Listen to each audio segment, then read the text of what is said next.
어느 신문사에서 신입사원 채용을 위한 면접 시험이 있었습니다.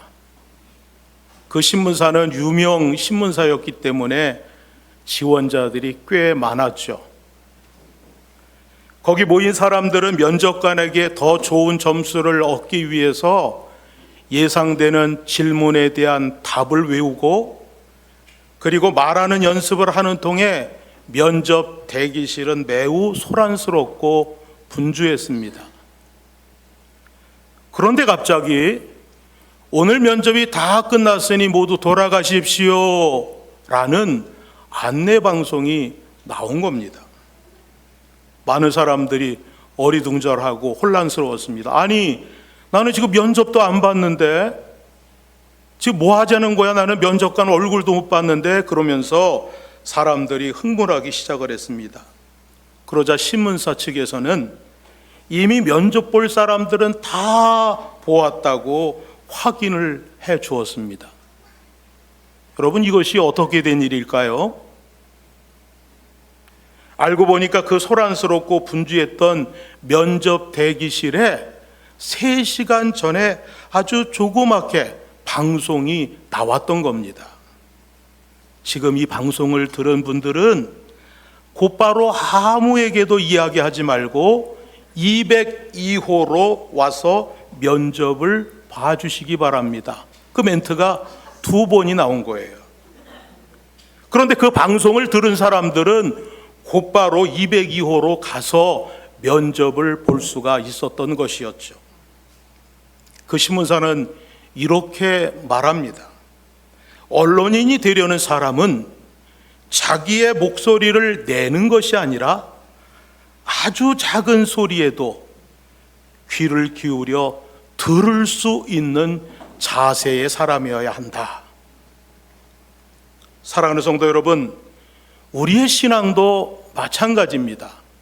하나님은 세상의 모든 사람들이 구원받기를 원하시고 하나님을 믿는 사람이 복을 받기를 원하십니다. 그런데 사람들이 왜 구원을 받지 못할까요?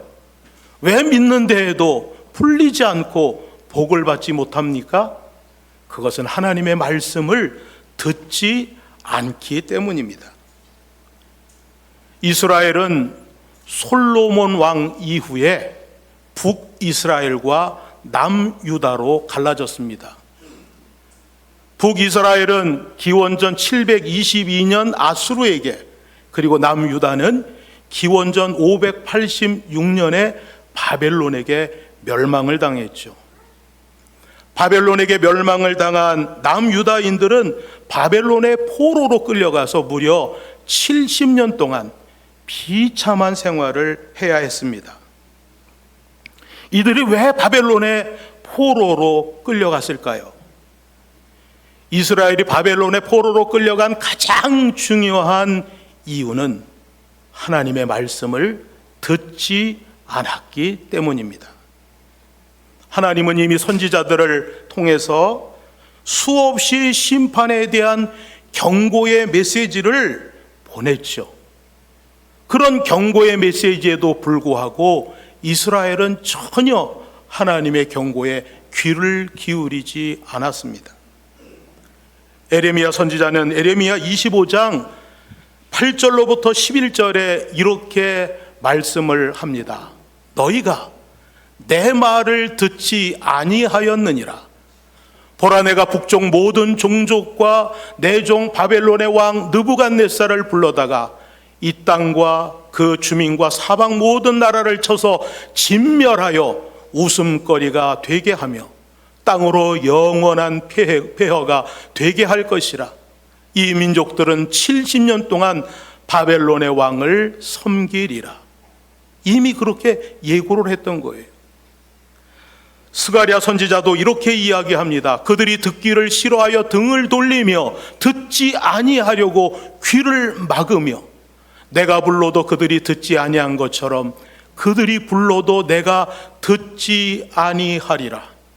스가랴 선지자는 하나님과 소통이 되지 않는 이스라엘을 지금 책망을 하고 있는 것입니다. 사랑하는 성도 여러분, 사람들이 실패를 하고 고난을 겪는 대부분의 이유는 듣지 않아서입니다. 에덴 동산에 살던 아담은 하나님으로부터 동산 각종 나무의 열매는 내가 임의로 먹되 선악을 알게 하는 나무의 열매는 먹지 말라. 내가 먹는 날에는 반드시 죽으리라 말씀을 들었습니다. 하나님의 말씀을 들은 아담은 자기 아내 하와에게 이 말씀을 그대로 전해 주었습니다. 그런데 하와는 이런 남편의 말을 건성으로 들었던 것이죠. 그래서 하나님이 먹지 말라 하신 선악과를 따 먹음으로 인류 최초의 죄가 세상에 들어오게 되었던 겁니다. 이처럼 인류의 불행의 시작은 하나님의 말씀을 경청하지 않았기 때문이었습니다. 오늘 우리가 함께 읽은 이사야 55장 1절로부터 3절의 말씀은 지금 바벨론의 포로로 끌려와 있는 이스라엘 사람들에게 이사야가 전한 희망의 메시지의 마지막 부분입니다.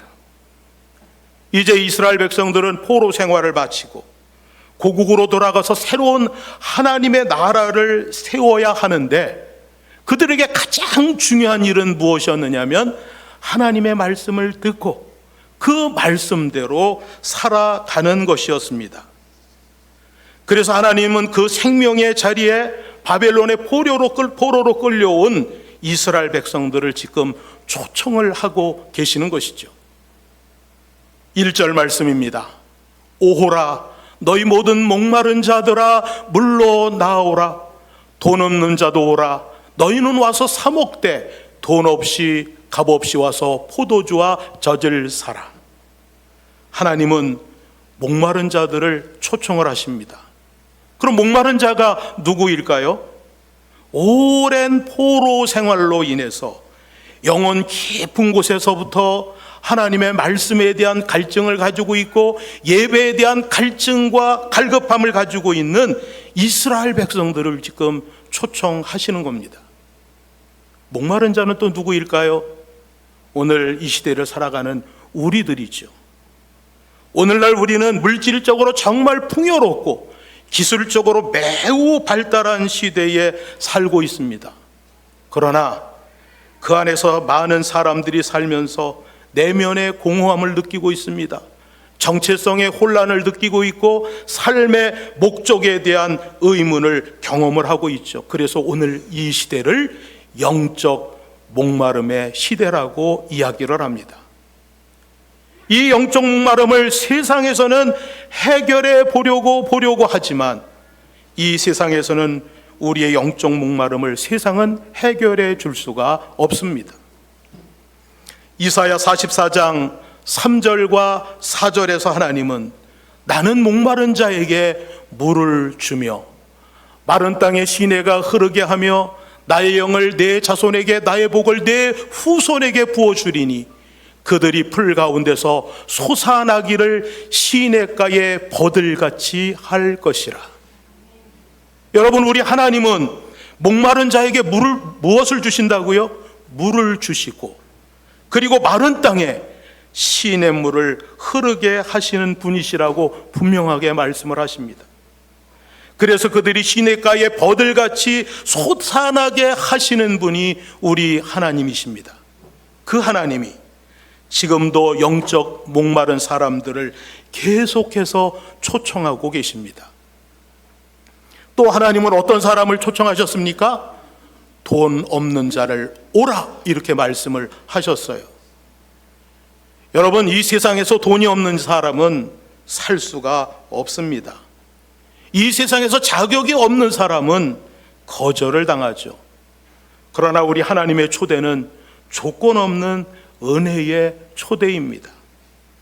왜 하나님은 돈 없이 값 없이 공짜로 주신다고 말씀을 하실까요?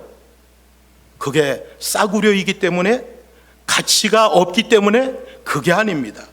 그것은 돈으로 도저히 계산할 수 없는 것이기 때문에 값없이 공짜로 은혜로 하나님께서 주시겠다고 말씀을 하는 겁니다. 하나님은 또 어떤 사람을 초청을 하십니까? 2절 말씀입니다. 너희가 어찌하여 양식이 아닌 것을 위하여 은을 달아주며 배부르게 하지 못할 것을 위하여 수고하느냐. 여기서 여러분, 양식이 아닌 것, 배부르게 하지 못할 것은 무엇을 의미하는 거냐 하면 만족함이 없는 것을 뜻하는 겁니다. 하나님은 만족함이 없이 하루하루를 살아가는 사람들을 지금 초청을 하고 있는 겁니다. 사람들은 인생을 살면서 참 만족이 아닌 거짓 만족을 위해서 값진 인생을 허비하며 살 때가 너무너무 많습니다. 솔로몬 왕이 그랬어요. 참 만족이 아닌 것에 그의 소중한 인생을 허비를 했습니다. 그래서 나중에 솔로몬은 전도서 1장 2절에 이렇게 고백을 하잖아요. 헛되고 헛되며 헛되고 헛되니 모든 것이 헛되도다, 이렇게 고백을 했습니다. 사랑하는 여러분, 진정한 만족과 기쁨은 하나님으로부터 오는 것임을 여러분들이 분명히 믿으시기를 바랍니다. 오늘 우리가 함께 읽은 말씀 1절에 보면 나아오라, 오라, 그리고 2절 말씀에 보면 내게 듣고 들을지어다, 또 3절에 보면 너희는 귀를 기울이고 내게로 나와 들으라, 이렇게 말씀을 하십니다. 여러분, 그렇습니다. 하나님의 초청을 받은 사람들은 첫 번째 하나님께 나와야 되는 거예요. 그리고 하나님의 말씀을 들어야 하는 것입니다. 그러면 왜 하나님께 나와서 하나님의 말씀을 우리는 들어야 하는 것일까요? 이사야 55장 8절로부터 9절 말씀은 이렇게 말씀합니다. 이는 내 생각이 너희의 생각과 다르며 내 길은 너희의 길과 다름이니라. 여호와의 말씀이니라. 이는 하늘이 땅보다 높음 같이 내 길은 너희의 길보다 높으며 내 생각은 너희의 생각보다 높음이니라. 여러분, 하나님의 생각이 있고 우리의 생각이 있어요. 하나님의 길이 있고 우리의 길이 있습니다. 그런데 하나님의 뜻과 하나님의 생각은 우리의 생각과는 다르고, 그리고 우리의 길보다는 훨씬 더 높기 때문에 우리는 하나님 앞에 나와 하나님의 말씀을 들어야 하는 겁니다. 또 우리들이 하나님 앞에 나와서 하나님의 말씀을 들어야 할 또 하나의 이유가 무엇일까요? 이사야 55장 10절로부터 11절의 말씀은 이렇게 말씀합니다. 이는 비와 눈이 하늘로부터 내려서 파종하는 자에게는 종자를 주며 먹는 자에게는 양식을 줌과 같이 내 입에서 나가는 말도 이와 같이 헛되이 내게로 되돌아오지 아니하고 나의 기뻐하는 뜻을 이루며 내가 보낸 일에 형통함이니라. 하나님은 내 입에서 나가는 말도 이와 같이 헛되이 내게로 되돌아오지 아니하고 나의 기뻐하는 뜻을 이룬다라고 분명하게 말씀을 하십니다. 이 말씀의 의미가 뭘까요? 하나님의 뜻은 반드시 이루어진다라고 하는 말씀입니다. 하나님의 말씀은 반드시 이루어지기 때문에 하나님께 초청을 받은 자는 하나님께 나와 하나님의 말씀을 들어야 하는 것입니다. 오늘 말씀 2절과 3절에 보면 우리가 하나님의 말씀을 꼭 들어야 할 아주 중요한 이유를 한 단어로 표현을 하죠. 그 단어가 바로 그리하면입니다. 하나님의 초청을 받은 사람들이 하나님께 나와서 하나님의 말씀을 들으면, 그리하면 어떻게 된다고 말씀을 합니까? 2절 말씀을 같이 우리 봉독을 하겠습니다. 그리하면 너희가 좋은 것을 먹을 것이며 너희 자신들이 기름진 것으로 즐거움을 얻으리라. 아멘. 그래요, 여러분, 하나님의 초청을 받은 사람들이 하나님께 나와서 하나님의 말씀을 들으면 즐거움과 행복을 얻게 된다라고 하는 말씀입니다. 사람들은 열심히 일을 해서 돈을 많이 벌려고 합니다. 왜요? 돈을 많이 벌면 기쁘고 즐거울 것이라고 생각하기 때문이죠.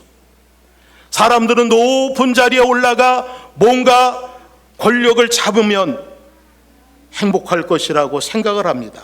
그러나 많은 사람들이 돈을 벌고 높은 자리에 올라가 권력을 잡아도 기쁨이 없는 사람들이 너무 많습니다. 왜 그럴까요?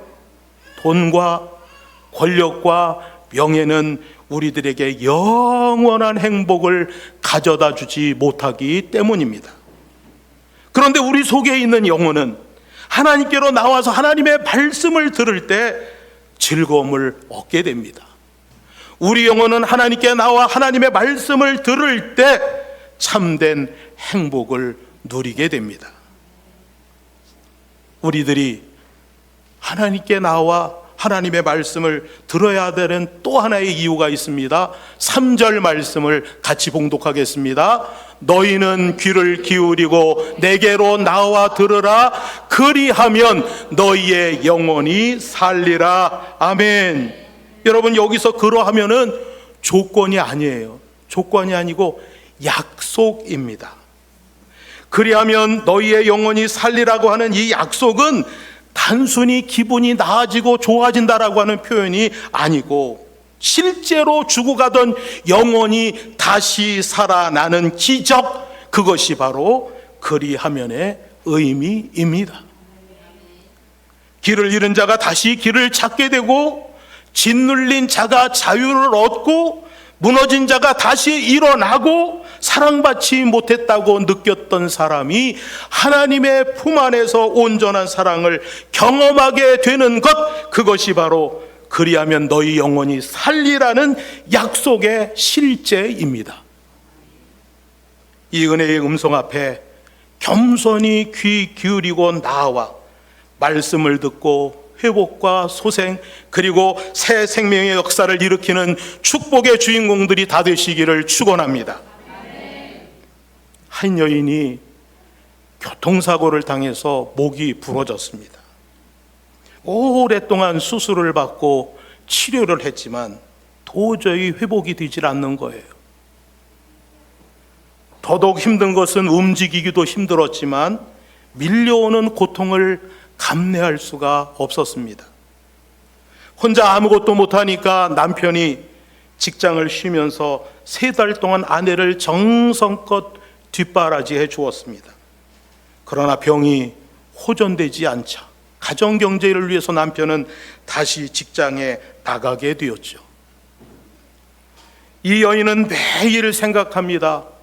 긴 시간을 홀로 집에서 보내면서 이렇게 움직이지도 못하고, 그리고 이렇게 살다가 죽을 것, 내가 왜 여러 사람들에게 피해를 입히며 이렇게 살아야 하는지, 그것을 그 여인은 생각을 했습니다.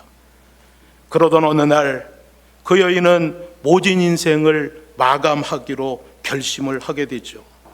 그래서 그녀는 남편이 선반 위에 놓았던 총을 가지기 위해서 기어가기 시작을 합니다.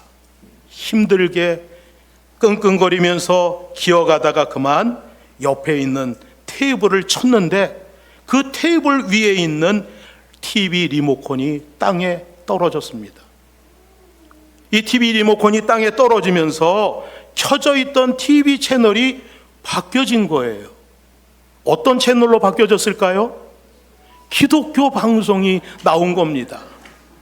그런데 그 기독교 방송에서 그때 그녀의 귀에 한 목사님의 설교가 들려왔습니다. 어떤 설교였을까요? 여러분, 절망과 어두움 가운데 있는 영혼들에게 그리스도는 빛이시고 희망이십니다. 주님은 이 땅에 오셔서 병든 자를 치료하셨고 절망에 빠진 자들에게 소망을 주셨습니다. 여러분, 주님이 고치지 못할 병은 없습니다. 예수 그리스도 앞에 나오십시오. 이 설교를 들은 거예요. 이 설교를 듣다가 이 여인은 잠이 들었죠. 남편이 저녁에 퇴근해서 보니까 아내가 쓰러져 있었습니다. 잠을 깬 아내가 오늘 자기에게 있었던 모든 일을 남편에게 고백을 하죠. 여보, 내가 오늘 자살을 하려고 총을 가지러 갔다가 아주 정말 우연히 기독교 방송을 보게 되었고, 내가 어느 목사님의 설교를 듣고 나는 죽지 않고 살기로 결심을 했어. 그렇게 오늘 있었던 모든 일들을 남편에게 고백을 했습니다. 그녀는 마음이 점차 안정되어 갖고 건강을 완전히 회복하게 되었습니다. 사랑하는 여러분, 절망에 빠진 여인, 자살을 생각했던 그 여인에게 하나님은 놀라운 방법으로 역사를 하셨습니다. 기독교 방송을 통해서 그녀를 불러주셨고, 때마침 목사님의 설교를 듣게 하셔서 그 여인은 죽을 인생이었지만 죽을 인생이 아니라 사는 인생으로 그의 인생을 바꾸어 주셨습니다. 사랑하는 여러분, 요즘 무슨 소리를 듣고 살고 계십니까? 우리는 매일 수많은 소리를 듣고 삽니다. 뉴스, 광고, SNS, 사람들의 말, 그리고 세상이 들려주는 기준과 가치들, 이런 소리들을 듣고 살고 있죠. 그런데 이런 세상의 소리는 끊임없이 우리들에게 속삭이고 말을 걸어옵니다. 야, 더 가져야 돼. 내 감정이 진짜 진실이야. 야, 하나님 없이도 잘 살 수 있어. 한번 그렇게 해봐. 이 소리들은 매일같이 우리들의 마음을 두드리고, 때로는 그 말이 진실처럼 들리기도 합니다. 하지만 이런 세상의 소리들은 우리들에게 비교와 불안을 심어줄 뿐만 아니라 마음의 평안을 빼앗아 갑니다. 사랑하는 성도 여러분, 세상의 이 거짓된 소리를 이기는 방법은 우리들이 참된 소리를 듣는 것입니다. 하나님의 말씀은 생명의 양식이고 우리의 영혼을 살리는 참된 소리입니다. 그러므로 우리가 진정으로 들어야 할 소리는 바로 하나님의 말씀인 줄 믿습니다. 하나님의 말씀이 우리들 안에 들어올 때 우리들의 믿음이 자라고, 하나님의 말씀이 우리들 안에 들어올 때 혼란 속에서 방황하던 우리들이 방향을 잡게 되고, 하나님의 말씀이 우리 안에 들어올 때 불안 가운데 살던 우리가 평안을 누리게 되는 것입니다. 사랑하는 성도 여러분, 오늘도 우리는 삶 속에서 끊임없이 여러 소리를 듣고 살아갑니다. 그러나 진정한 만족과 생명은 오직 하나님의 음성, 그분의 말씀을 들을 때에만 주어지는 것입니다. 오늘 이 시간 진짜 생명이 아닌 것에 많은 것을 바치고 우리의 인생을 소비하고 있는 우리를 주님이 초청을 하십니다. 너는 내게로 나와 들으라. 그리하면 내 영혼이 살리라.